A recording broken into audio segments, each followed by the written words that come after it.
ഈ crime scene കണ്ടപാടെ തലയ്ക്കുള്ളിൽ ഒരു വണ്ട് മുരളാൻ തുടങ്ങിയ ഒരാൾ അവിടെ നിൽക്കുന്നുണ്ടായിരുന്നു.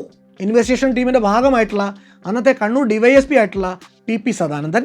ഈ വിശദാംശങ്ങൾ കണ്ടപാടെ അദ്ദേഹത്തിൻ്റെ മനസ്സിൽ പല പഴയ കേസന്വേഷണങ്ങളുടെയും ഓർമ്മകൾ തിരയടിച്ചു വന്നു.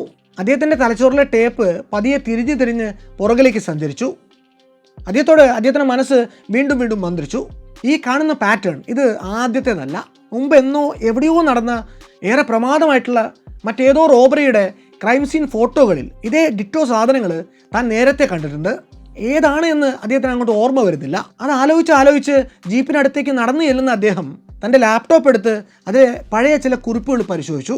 ആ ലാപ്ടോപ്പിൽ ഉണ്ടായിരുന്നത് ദക്ഷിണേന്ത്യയിൽ ഇതിനു മുമ്പ് നടന്നിട്ടുള്ള പ്രമാദമായിട്ടുള്ള പല ബാങ്ക് കവർച്ചാ സംഭവങ്ങളുടെയും വിശദമായിട്ടുള്ള നോട്ടുകളാണ്.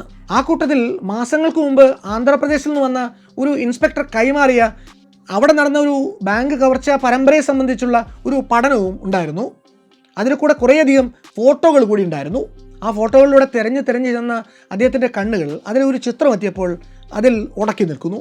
ഏതോ ഒരു പഴഞ്ചൻ കെട്ടിടത്തിൻ്റെ അരികിൽ കിടക്കുന്ന ഒരു ഉളിയും മുട്ടിയും, പുണ്യം ബാങ്കിൻ്റെ പരിസരത്ത് നിന്ന് കണ്ടെടുത്ത അതേപോലെയുള്ള ഒരു ഉളിയും മുട്ടിയും.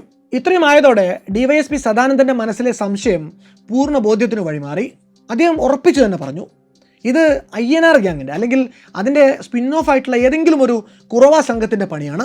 A police study on Kuruva gang എന്ന പേരിൽ തമിഴ്നാട്ടിലെ ഒരു IG ഈ സംഘത്തെക്കുറിച്ച് വിശദമായിട്ടുള്ളൊരു പ്രൊഫൈലിംഗ് നടത്തിയതിൻ്റെ കോപ്പി കൂടി ഡിവൈഎസ്പി സദാനന്ദൻ്റെ കയ്യിലുണ്ടായിരുന്നു. ഇങ്ങനെ ഡിവൈഎസ്പി സദാനന്ദൻ്റെ മനസ്സിൽ തോന്നിയ ഒരു സംശയത്തിൻ്റെ പേരിൽ മാത്രം കേരളത്തിൽ തന്നെ അതിനു മുമ്പ് നടന്ന പല ബാങ്ക് കവർച്ചകളെയും പോലീസ് അന്ന് സൂക്ഷ്മമായിട്ട് പരിശോധിക്കുന്നു.